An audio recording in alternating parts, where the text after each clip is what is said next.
এই ইন্টারিম গভর্নমেন্টের প্রধান ইউনূস, আমাদের সদস্য সচিব আখতার হোসেন এবং যুগ্ম সদস্য সচিব তাসনিম জারাকে ইউএন মিশনে নিয়ে গিয়েছেন, কিন্তু সেখানে নিয়ে তারা লীগের সামনে আমাদের গণঅভ্যুত্থানের নেতৃবৃন্দকে ছেড়ে দিয়েছেন। এটা ইউনূসের জন্য লজ্জার, বাংলাদেশের রাষ্ট্র হিসাবের জন্য লজ্জার। এই জন্য পররাষ্ট্র মন্ত্রণালয়ের ব্যর্থতার দায় নিয়ে অতীব সত্তর তাদের ব্যর্থতার দায় হিসাবে বসুন্ধরা ডায়াপেন্ট এখন আরো উন্নত। এই hot air through top sheet দ্রুত শোষণ করে সোনামণিকে দেয় কোমল অনুভূতি।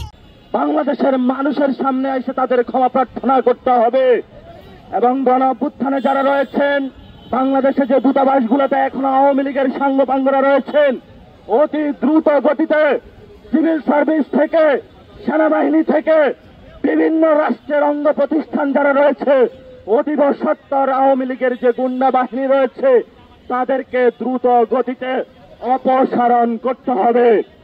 যদি আপনারা অপসারণ করতে না পারেন, তাহলে ইউনূস সরকারের বর্তমান যে অবস্থাতে রয়েছে, তারা কতদিন ক্ষমতায় টিকবে সেটা আমরা নিশ্চয়তা দিতে পারি না।